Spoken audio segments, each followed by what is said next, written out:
नमस्कार, प्रदेश की अहम खबरें लेकर हाजिर है सुजस आवाज राजस्थान।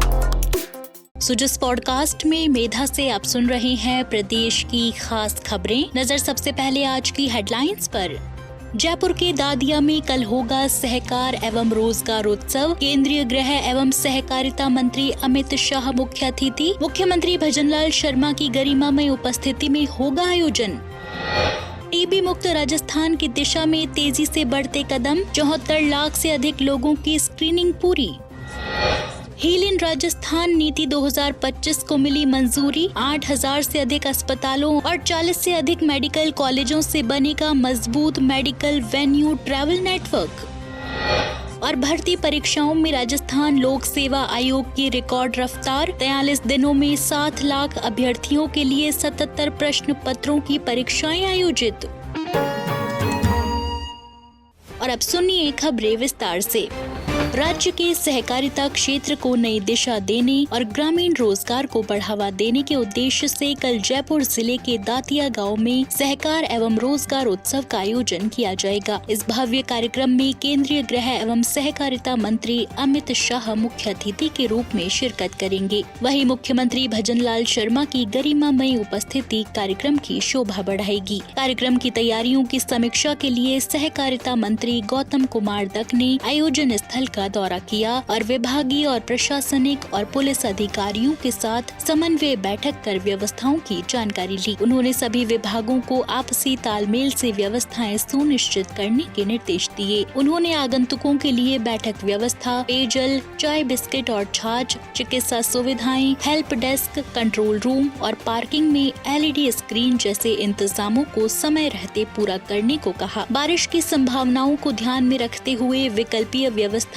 करने के निर्देश भी दिए गए। कार्यक्रम स्थल पर प्रत्येक ब्लॉक में पानी के कैंपर, पथ प्रदर्शक पट और विशिष्ट जनों के प्रवेश पास की समुचित व्यवस्था की जा रही है। Police commissioner Biju George Joseph ने सुरक्षा, यातायात और पार्किंग संबंधी तैयारियों की जानकारी ली। वहीं सहकारिता विभाग के प्रमुख शासन सचिव मंजू राजपाल ने बताया कि उत्सव में 40 सहकारी स्टॉल्स लगाए जाएंगे, जिनमें सहकारी संस्थाओं के उत्पाद प्रदर्शित किए जाएंगे।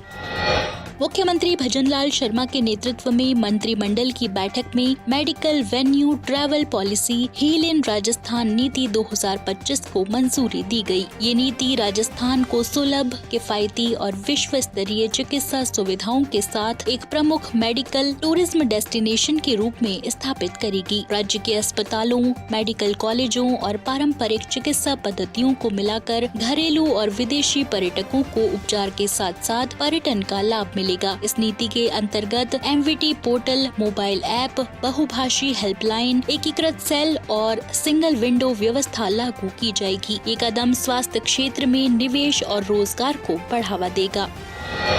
मुख्यमंत्री भजनलाल शर्मा से मुख्यमंत्री निवास पर आज श्री सावलिया जी मंदिर मंडल बोर्ड के नवनियुक्त अध्यक्ष हजारी दास के नेतृत्व में प्रतिनिधि मंडल ने सौजन्य भेंट की। प्रतिनिधि मंडल ने मुख्यमंत्री से मुलाकात कर नए मंदिर बोर्ड के गठन के लिए हार्दिक आभार व्यक्त किया और इसे एक दूरदर्शी और सशक्त निर्णय बताया। प्रतिनिधि मंडल ने मंदिर से जुड़े धार्मिक, सामाजिक और जनहित के कार्यों के संबंध में मुख्यमंत्री से चर्चा की और भावी योजनाओं की जानकारी साझा की। मुख्यमंत्री भजनलाल शर्मा ने मंदिर मंडल की नई टीम को शुभकामनाएं दी और कहा कि सावलिया जी मंदिर आस्था का बड़ा केंद्र है, जो लाखों श्रद्धालुओं की आस्था से जुड़ा है। राज्य सरकार मंदिर विकास, श्रद्धालुओं की सुविधाओं और धार्मिक पर्यटन को बढ़ावा देने के लिए कटिबद्ध है। श्री हजारी दास ने विश्वास दिलाया कि मंदिर मंडल धार्मिक कार्यों के साथ साथ सामाजिक सरोकारों के कार्य भी करेगा और सरकार की जन कल्याणकारी मंशाओं को मूर्त रूप देने में सहयोगी बनेगा।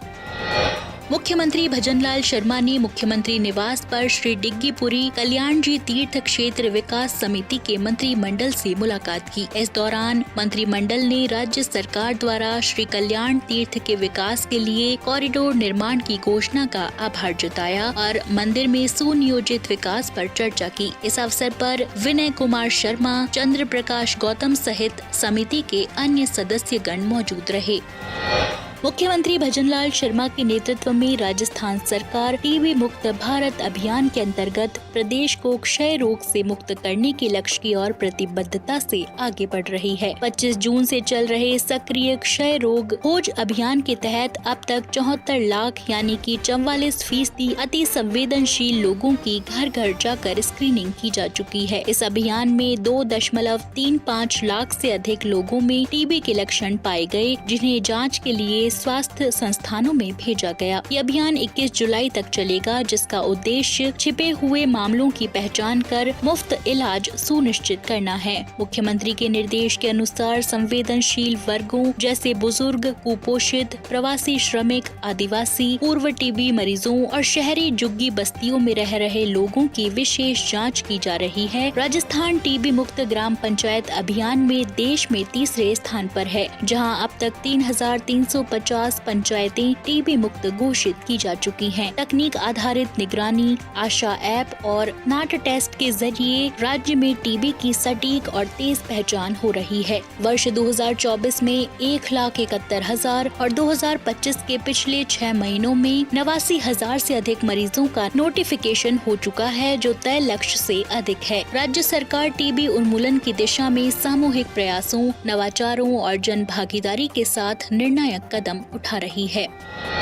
इसी कड़ी में विश्व युवा कौशल दिवस 2025 के अवसर पर आयोजित राज्य स्तरीय कार्यक्रम में कैबिनेट मंत्री कर्नल राज्यवर्धन सिंह राठौड़ ने युवाओं को संबोधित करते हुए कहा कि आज का युग स्किल, स्टार्टअप और स्पोर्ट्स का अमृतकाल है। उन्होंने बताया कि राज्य की 63% जनसंख्या कार्यक्षम युवाओं की है, जो भारत को नेतृत्व देने वाली ताकत बन सकती है। कार्यक्रम में TCS का करियर क्रिएटर पोर्टल लॉन्च किया गया, जो युवाओं को फ्री करियर गाइडेंस और डिजिटल स्किल्स की जानकारी देगा। 3 लाख से अधिक युवाओं को कौशल प्रशिक्षण और 683 करोड़ रुपए का स्किल भत्ता दिए जाने की जानकारी देते हुए कर्नल राठौड़ ने प्रेरणादायक उदाहरण भी साझा किए। कार्यक्रम में स्किल आइकन्स, टॉपर्स और एम्बेसडर्स को सम्मानित किया गया। इस अवसर पर राज्य मंत्री के विश्नोई, अपर मुख्य सचिव संदीप वर्मा, RSLC के अधिकारीगण और कई उद्योग प्रतिनिधि उपस्थित रहे। विभिन्न स्किल स्टॉल्स, लाइव डेमो और काउंसलिंग बूथ्स के जरिए युवाओं को प्रशिक्षण, रोजगार और उद्यमिता के अवसरों से जोड़ा गया।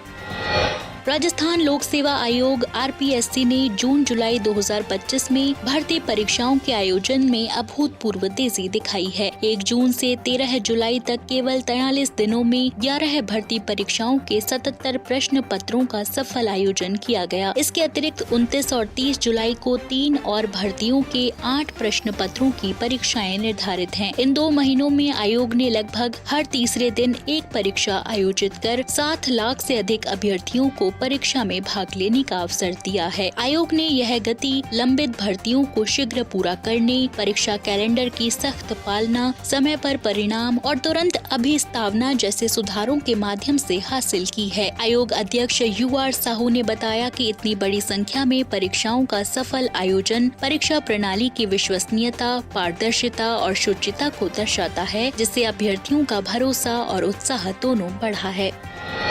उप मुख्यमंत्री एवं महिला एवं बाल विकास मंत्री दिया कुमारी ने विद्याधर नगर से 3 से 6 वर्ष के आंगनबाड़ी बच्चों को पोषण देने के लिए बायो फोर्टिफाइड मिलेट न्यूट्री बार के पायलट वितरण की शुरुआत की। जयपुर और उदयपुर में चयनित 544 आंगनबाड़ी केंद्रों पर 6 माह तक 10,000 बच्चों को ये बार सप्ताह में 5 दिन वितरित की जाएगी। इस नवाचार का उद्देश्य बच्चों के पोषण स्तर को बेहतर बनाना और आंगनबाड़ी में ठहराव बढ़ाना है। दिया कुमारी ने हरियालो राजस्थान अभियान के तहत पौधरोपण भी किया और नंदघर का निरीक्षण करते हुए बच्चों की सुरक्षा और पोषण के लिए निर्देश दिए। दिया कुमारी ने बताया कि बच्चों के पोषण स्तर को सुधारने और आंगनबाड़ी केंद्रों पर उनकी उपस्थिति बढ़ाने के लिए GIZ, पैथ और हार्वेस्ट प्लस के सहयोग से जयपुर और उदयपुर जिले में 544 आंगनबाड़ियों पर मिलेट न्यूट्री बार वितरण का पायलट शुरू किया गया है। ये बार श्री अन्न, बाजरा, गेहूं, मूंगफली, गुड़ और शहद से बना है और यह बच्चों को सप्ताह में 5 दिन 6 महीने तक दिया जाएगा। यह पहल ICDS कार्यक्रम में मिलेट आधारित पोषण उत्पादों के समावेशन की दिशा में एक बड़ा कदम मानी जा रही है, जो भविष्य में पूरे राज्य में लागू की जाएगी।